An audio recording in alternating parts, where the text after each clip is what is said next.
Selling your car to Carvana is as easy as... As easy as pie? Sure. All you have to do is enter your license plate or VIN. As easy as a stroll in the park. Okay, then just answer a few questions and you'll get a real offer in seconds. As easy as singing. Why not? Schedule a pickup or drop-off and Carvana will pay you that amount right on the spot. As easy as playing guitar. Actually, I find that kind of difficult. But selling your car to Carvana is as easy as... Can be.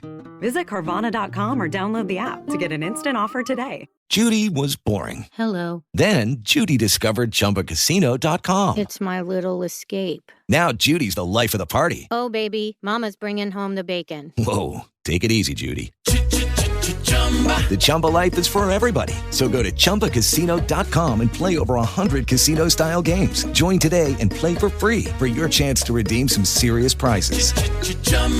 ChumbaCasino.com. No purchase necessary. Void where prohibited by law. 18 plus terms and conditions apply. See website for details. Hey, it's your financial maven, Samantha Mittman-Besnoff, CPA. And after almost 25 years in the accounting world, I've decided to share my insights and passion about money. Knowing your money and hopefully feeling less stress about your money is what I call being financially empowered. Welcome to the Your Financial Maven podcast.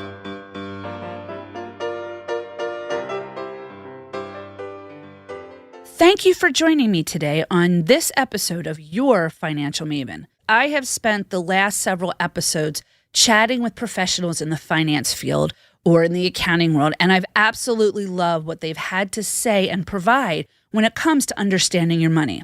But I wanted to shift the narrative a little bit and actually talk to several of my girlfriends. I think it's interesting to learn about how you learned about money when you were growing up. What things changed as you were growing up, as you graduated high school, went off to college, went off into the real world, had a spouse, had kids, maybe even having grandkids. How does all of that change? And what are the things that you learned? And for several of my friends who've had siblings, wanting to know kind of what that dynamic was. So in today's episode, I sit down with a really good friend of mine who I've known for over 20 years. She's the oldest of three, and I sit down with her and her sister, who is the middle child. So I'm excited to have the Leahy Sisters here with me, both Joyce and Christine.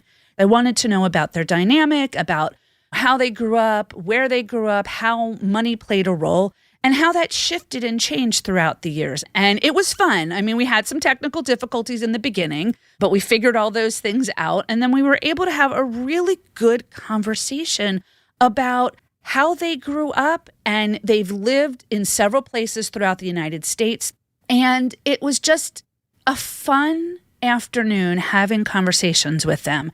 And I'm going to share it here with you now in a few minutes. But I just wanted to say that I am the youngest of three, and my sister's 6 years older than me. My brother is 4 years older than me, and we've all taken very different paths. We all grew up in the same household. My brother and sister, when I was born at the time, it was just them, my parents, and of course me as the baby. And unfortunately, my mother's dad passed away shortly after I was born, and my mom, an only child, asked her mother 6 months later to move in with us. So my grandmother, may she rest in peace, moved in with my parents, and they lived with my grandmother for 43 years. So blessed to have had her in our lives. She passed away just shy of 100, in fact, 3 weeks shy of 100. And so that was very heartbreaking at the time, but it was very much a dichotomy in my house. My father, he was a partner in a business, and as I got older, the partnership dissolved and he ended up working for himself.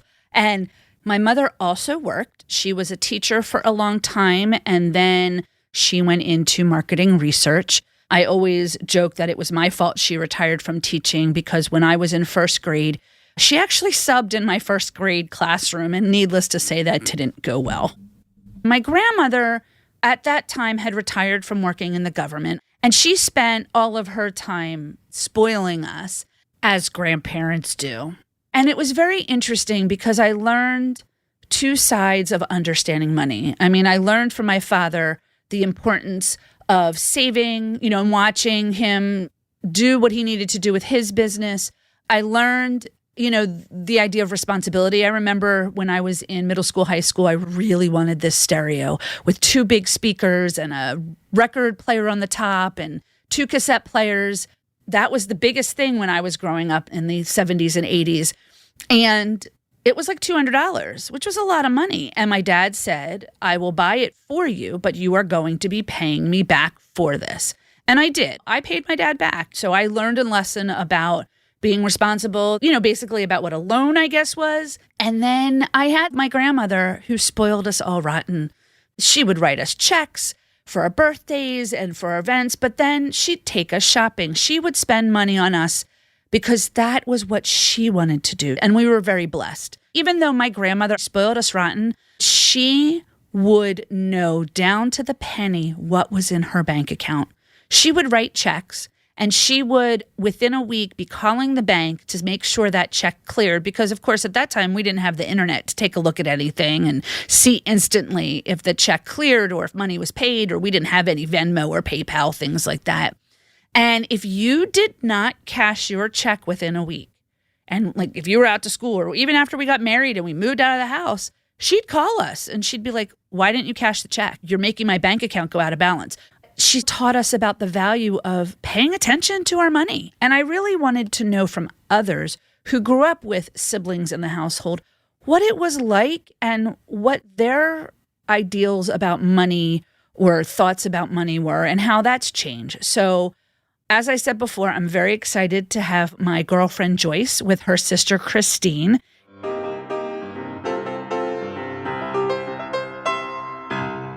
I am chatting with Joyce and her sister Christine.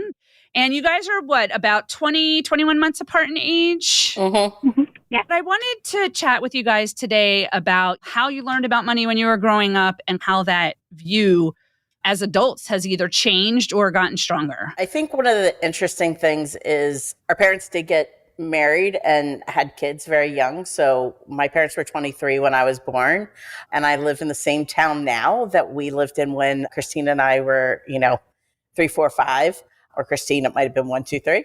And, the house is really tiny compared to the house I currently live in. So, when you think about that, not only were houses smaller then, but just, financially where my parents were at that young age. And so we moved from there to a suburb of DC, and we were there for 6 or 7 years. And then when I was 12, Christine would have been about 10, we moved to a suburb of California. We had gotten into this comfort thing in the suburban DC. And then when we moved to California, not that we were poor, but definitely things were not as comfortable as they had been. I mean, the cost of living in California is a lot higher than it is on the East Coast to a degree. Very much so. And, interest rates, I now know as an adult, my parents probably were paying an 18% interest rate on their mortgage when we moved into California. And the cost of the house was almost twice as much as the house we had moved from outside of DC. And then we moved back to a Philadelphia suburb for my junior year, Christine's freshman year in high school, which was a very wealthy suburb. So I remember as a very young child, my mom would buy 3 loaves of bread and 2 things of peanut butter and 2 things of peanut butter and jelly and make peanut butter and jelly sandwiches. And as little kids, like a first, second, third grader, I'd go to the freezer and pull out a sandwich and a drink and a do-si-do or whatever, and, throw it in our sandwich and off to school we went type of thing. Our school did not have lunches from 3rd grade on. I went to parochial school. Christine went to parochial school there completely.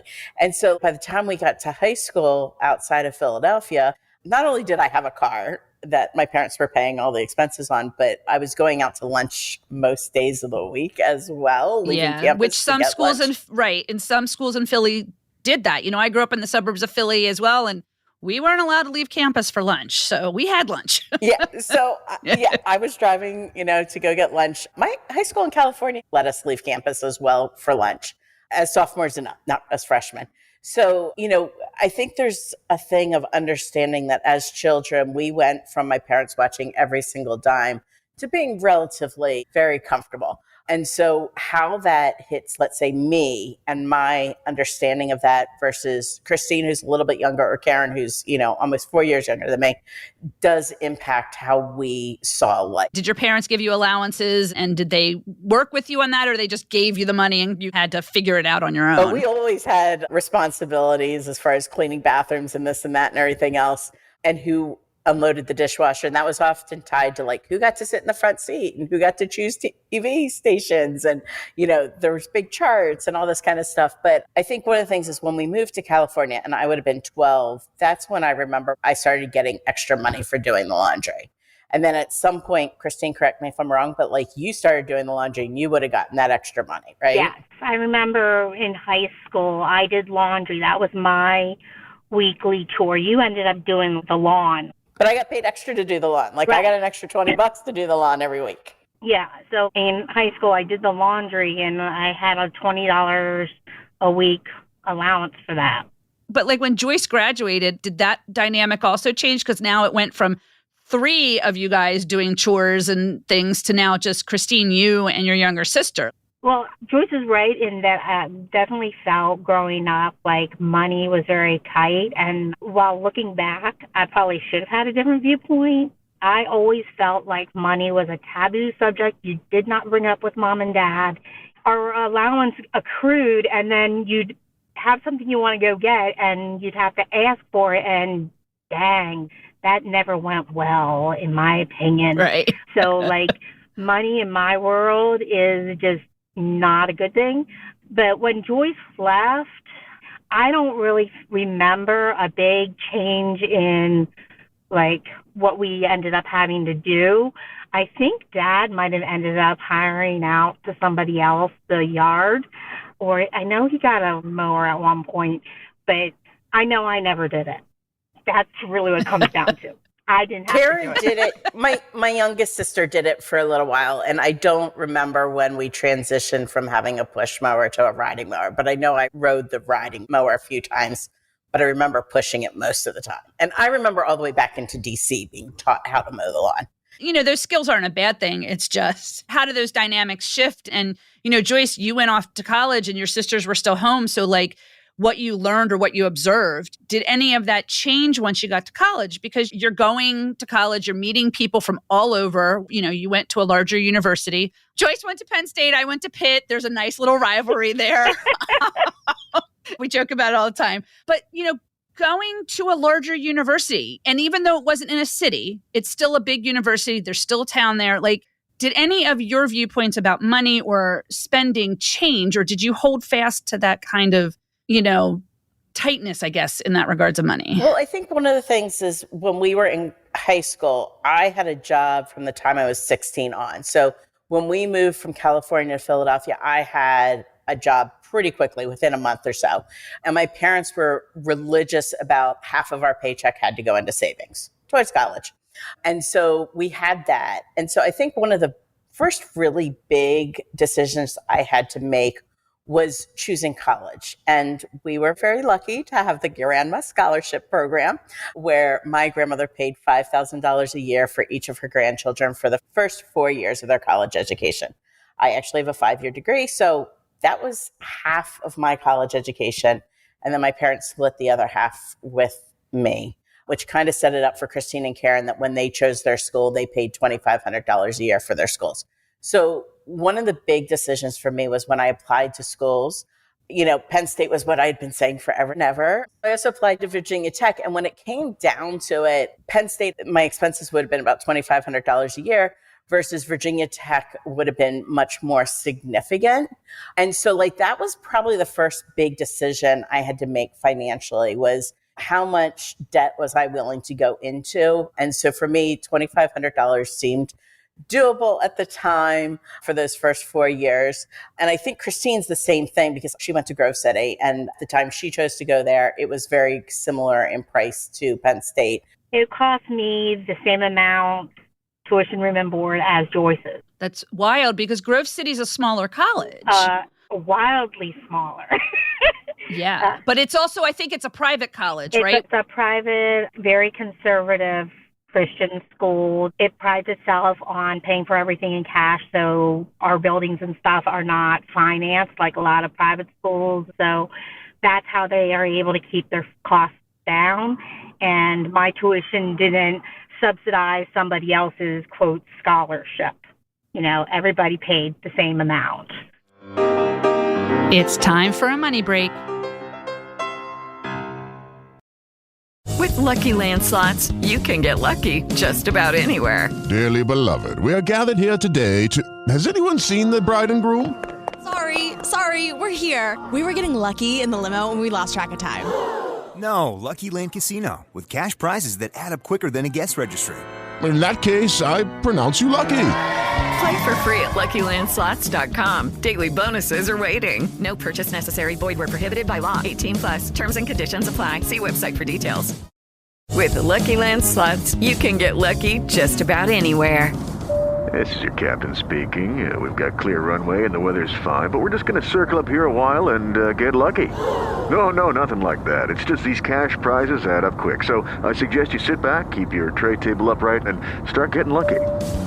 Play for free at LuckyLandSlots.com. Are you feeling lucky? No purchase necessary. Void where prohibited by law. 18+ terms and conditions apply. See website for details. Welcome back from our money break.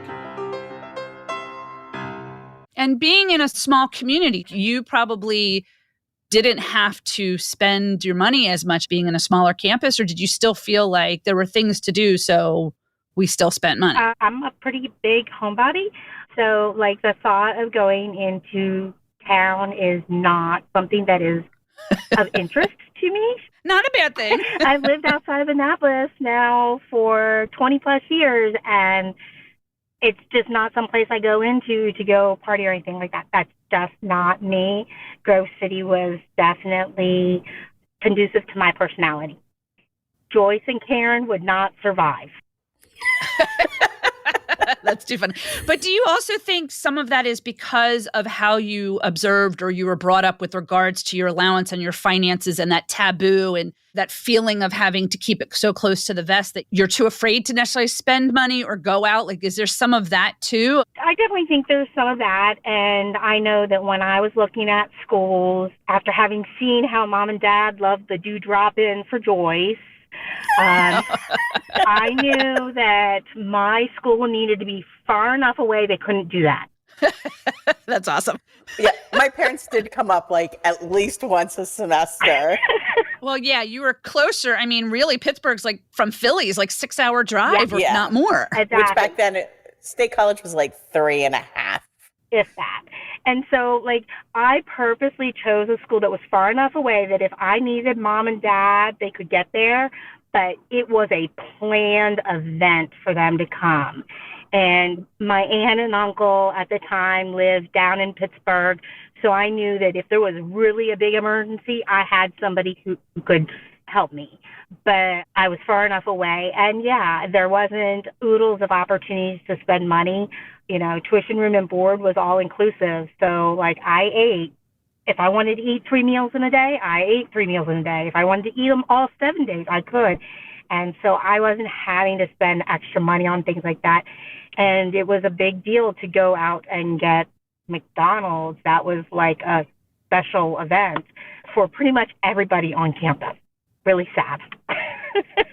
No, but it goes to show that, you know, the comparison too of going to a larger university or even a medium-sized university that has more accessibility to things and going into a smaller community and things like that can also have a mindset. Although, Joyce, when you were there, I mean, do you feel like you went out a lot? Did you have that feeling of keeping it very tight and close to the vest, or did you start to expand your view of spending money? Yeah, I mean, one of my best friends through most of college is actually our neighbor from high school. So as much as I did expand and, you know, many friends were not from high school, I still had a connection to high school because about 20, 25 of my classmates were at Penn State. And within my sorority, I was one of 3 kids from my graduating class. But the sorority is one of the things that, you know, joining a sorority is a financial commitment. And so there were semesters that was a huge, you know, how do I afford this and stuff like that. And I don't want to say I got into a lot of credit card trouble. I graduated from college with my $17,000 in student loans, which was totally doable on an engineer's salary. But I also had $10,000 worth of credit card debt that I went into my marriage with a month after graduation. And a lot of that was my senior year where there was no longer the grandma scholarship. My dad and I did something stupid and ruined my car and, other stuff. So I graduated with $27,000 worth of debt to start with an engineering degree, which back then made about $32,000 for the first year. So figuring that out, how to pay that back probably. And then, of course, wherever you're going to live and wherever your job is. And, I know that you and your husband moved to Florida for a while. Well, and that's one of the things is graduating, and both of us were on engineering degrees. So graduating, and we got married immediately and moved to Washington, D.C. So obviously we're sharing an apartment, a 1-bedroom, tiny, tiny little apartment outside of D.C. And that was very doable. But we had several of our classmates also moved to DC and San Francisco and LA and New York. And, most of my major, we went to pretty major cities. And some of them are trying to live in apartments by themselves and they're buying brand new cars and stuff like that. And I think that is one of the smart things that my husband and I did is we stayed with one car for close to 3 years after graduation from college.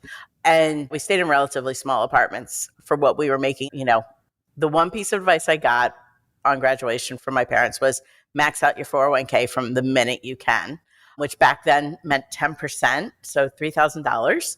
Which can be a lot if you're coming out of college with student loan debt and trying to figure out where you're living. And Christine, did they give you that same advice? I mean, was it different by the time you got there? They totally forgot to say anything having to do with financial, just was not spoken about. Lou's family is very much the same way. His parents retired at 50. But his father has never spoken to him about retirement planning or any of that stuff. And I have to say it's been one of the biggest disservices my parents and his parents have ever given us. I hate to say that, but we made some really big mistakes. We made some stupid mistakes. And there's nothing wrong with that. I mean, if you didn't learn or understand about money and ways to save or make sure you're not in too much debt when you get out of college, that's a hard thing to try to figure out, am I on the right path? Right. Yeah. Do better, you do better. And it's taken us a long time. We didn't go crazy or anything, but definitely lived above our means for a while. And we did not max out your IRA or any of that. And so we weren't doing a lot of that at first. And so that's definitely something that we have really tried to be better about with Brian and Alyssa. And I am confident that they're really tired and sick of it with us. And I find it amusing. I'm sure they are. Listen, as a CPA, my boys, they're just like, Mom, enough already. But that's an interesting thing. Your sisters, you're 20 some months apart in age, and just the different, Joyce, you're trying to live within your means or even tighter just because of loans and stuff. And Christine, you didn't necessarily get the same advice at that stage of your life. And now you're realizing, we lived above our means. But I know both of you talk with your kids. You've worked with your kids to help them understand, just like I have. And I think you've got to be able to see some of that with your kids. And hopefully that gives you some grace from some of the choices that maybe you made. And I honestly don't think I would go back and change a lot of them. The biggest thing that we did was I was a stay-at-home mom for many years, and that meant we made choices. And so those choices just kept us from being able to save for retirement and things like that we probably should have been doing. But one of the things you were able to do is, and she lives in the Annapolis metropolitan area, which is a high cost of living area. Absolutely. They got into a house very young, because I don't know when you bought that, Christine, but you bought that. 2001. 2001? 2001, yes. January 2001. So, I mean, that was still within 5 years after graduating from college.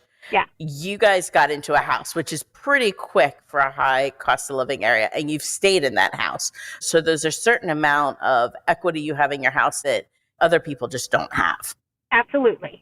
I would say that probably, if I wanted to think about it, our retirement savings is part of our house right now. We don't plan on staying in this area when we retire. So hopefully we will be able to move to an area that is less expensive. I don't think that'll be all that difficult to do personally. Whereas I lived in a lower cost of living, across America, probably a medium cost of living area for the last 20 years, and we're on our third house. But it's just so funny that where we live in Pennsylvania, in Lancaster County, is definitely the cost of living compared to Annapolis, Philly, Pittsburgh.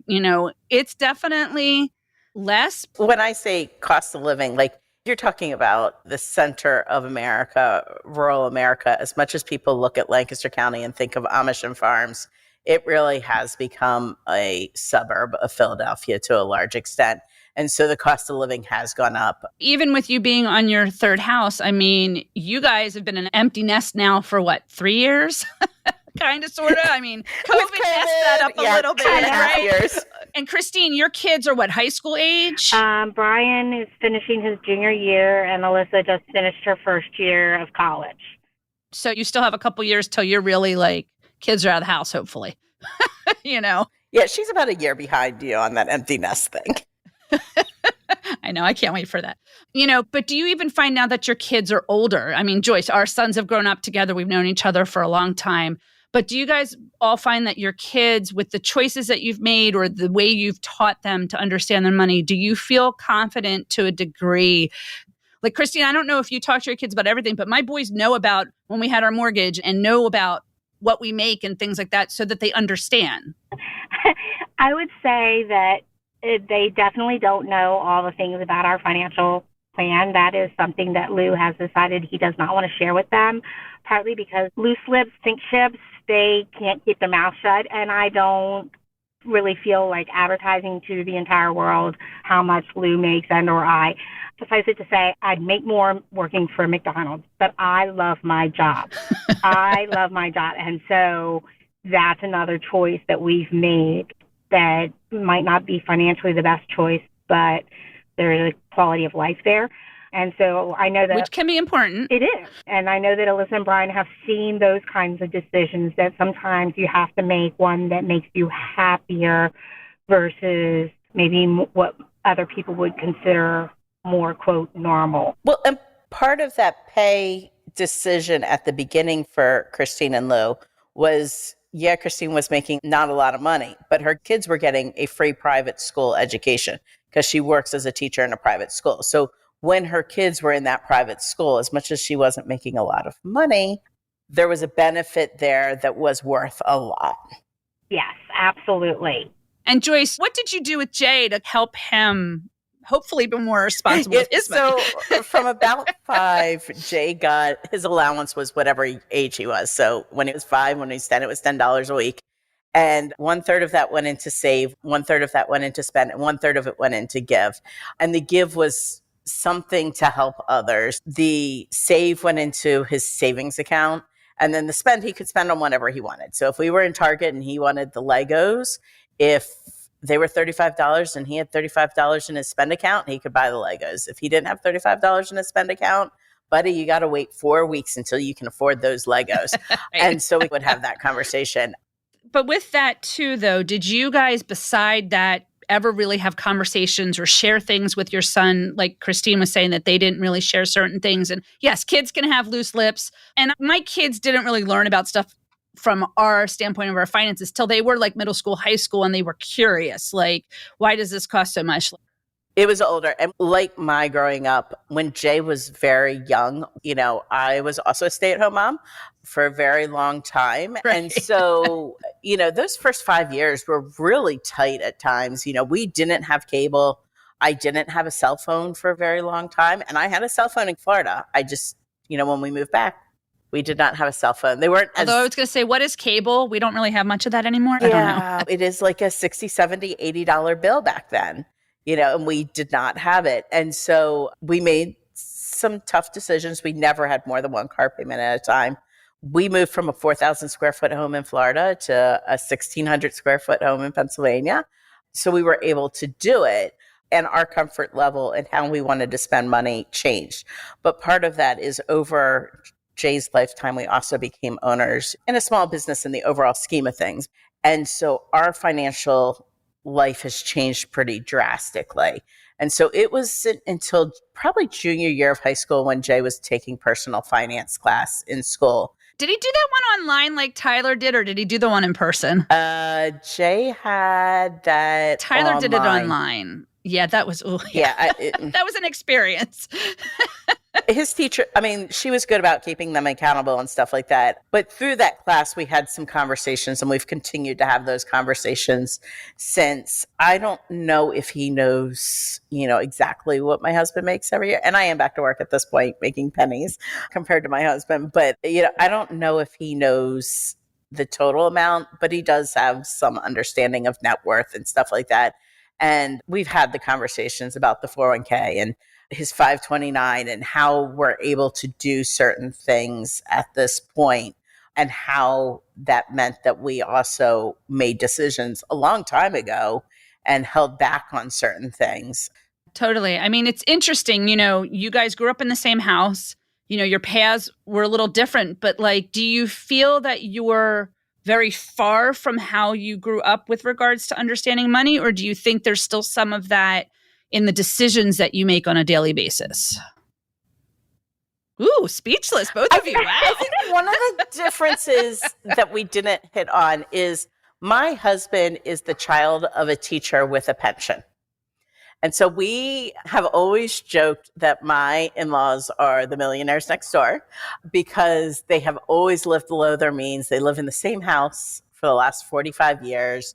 Whenever any of their relatives passed away and left money, they would sock it away. They never spent it on anything. There was never saving for retirement per se. Like the 401k didn't exist and stuff like that. And so when we got married, I remember Jim and I read a lot of books about how to invest our 401k and what we should be investing in now. And, we were 3 years from graduation of college to buying our first house in Florida.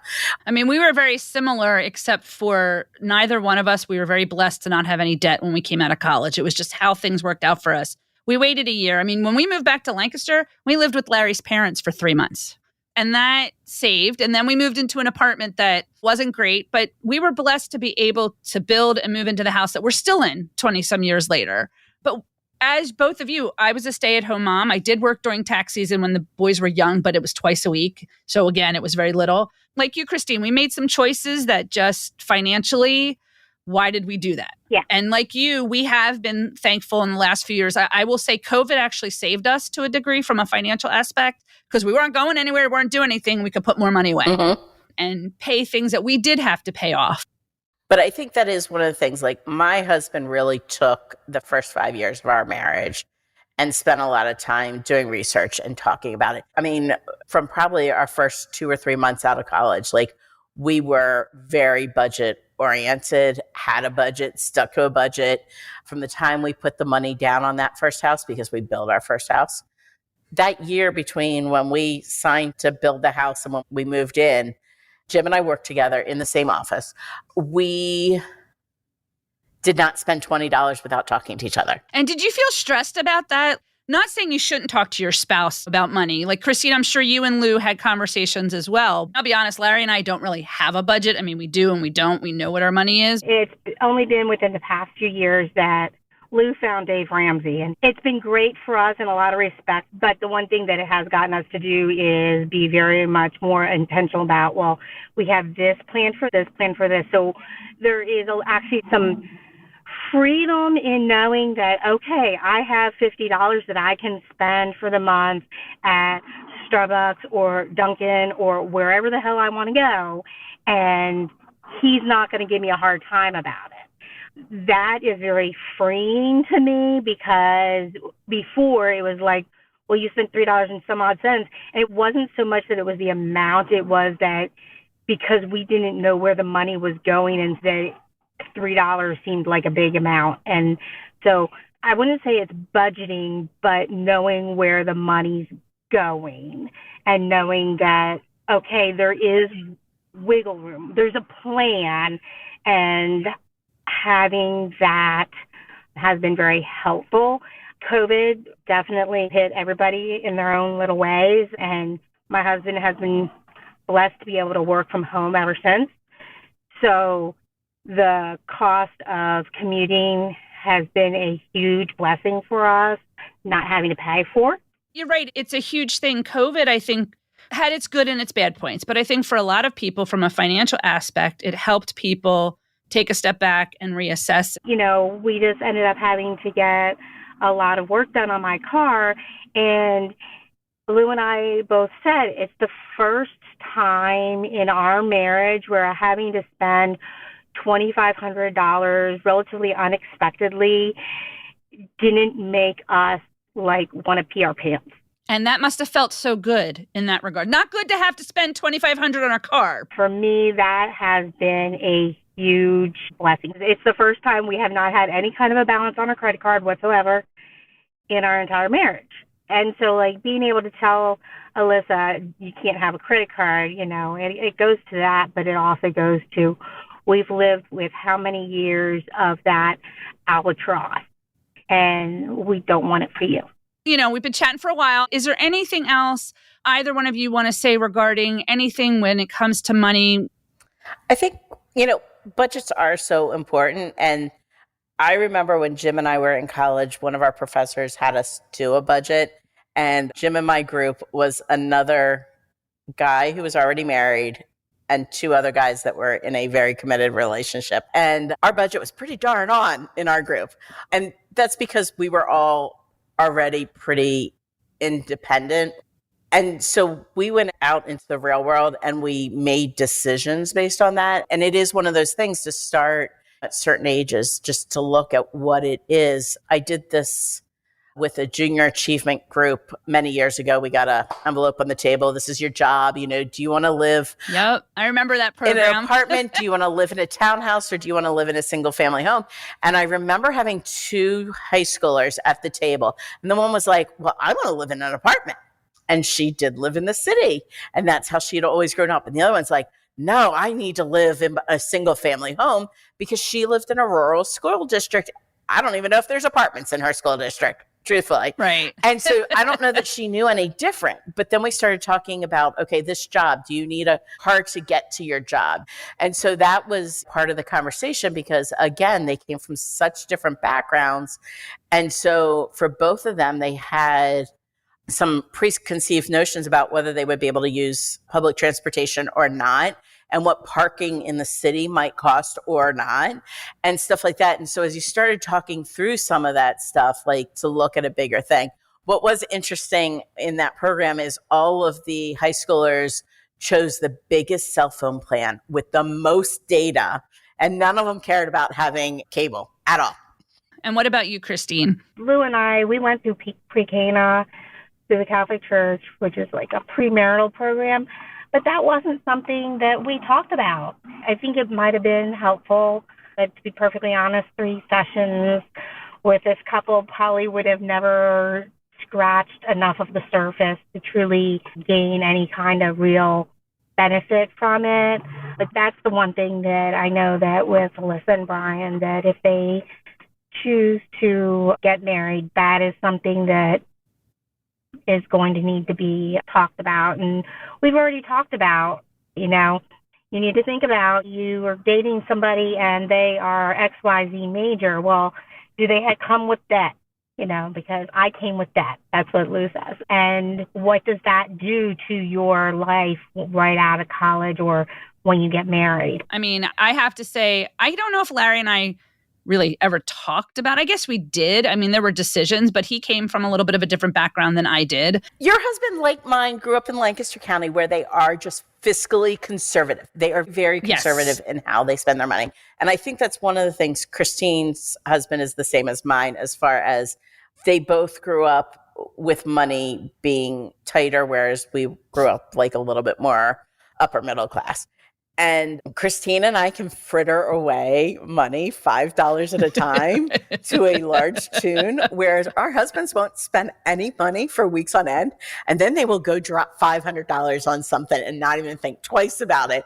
I mean, Larry, I think, fiscally conservative. But honestly, part of it was I grew up in a dichotomy of my grandmother spoiled us rotten till the day she died at 99 years old. And then there was my dad, who really tried to instill in us about some fiscal responsibility coming from that dichotomy. And so I'm stuck in the middle.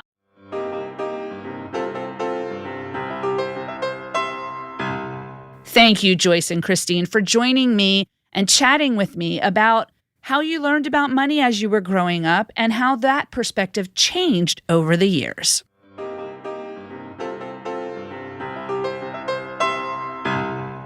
I want to hear from you. Do you have questions about money? Would you like to share your money stories with me, like a time when you felt really stressed about money?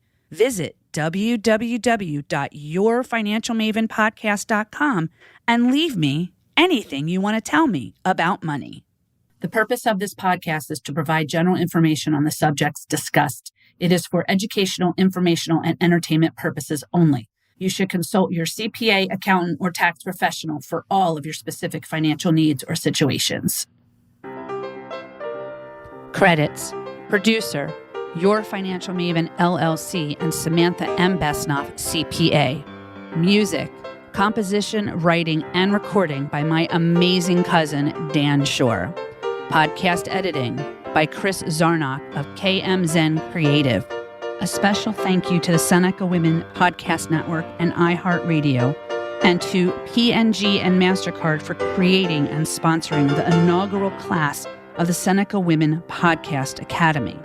A special thank you to my mentor, Katrina Norvell, for guiding and giving me the confidence that I needed when I didn't think I could do this. A special thank you to all of the women who are also a part of the Seneca Women Podcast Academy. You are some of the most amazing, brilliant, bright women that I know, and I am so blessed to be a part of this group with you. I am so excited for all of your podcasts and where things will go for all of us. And a very special thank you to all of my family and my friends. You know who you are. Without your love and support for me and my life-changing aspirations, I would not be where I am today. Thank you. Your Financial Maven is a production of the Seneca Women Podcast Network and iHeartRadio. For more podcasts from iHeartRadio, check out the iHeartRadio app, Apple Podcasts, or wherever you listen to your favorite shows. Wells Fargo presents one of the surest ways to grow your money.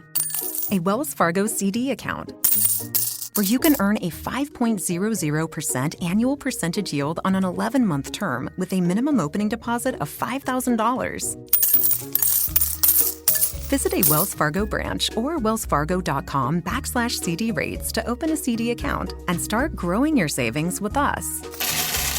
Wells Fargo Bank, N.A., member FDIC. Hello, saver. Whether you're saving for that trip to the tropics or saving for an emergency, now is the time to take advantage of Wells Fargo's savings options. Wells Fargo offers savings accounts that can help you save towards your goals. So, what are you saving for? Visit a Wells Fargo branch or wellsfargo.com/save to open a savings account today. Wells Fargo Bank, N.A., member FDIC.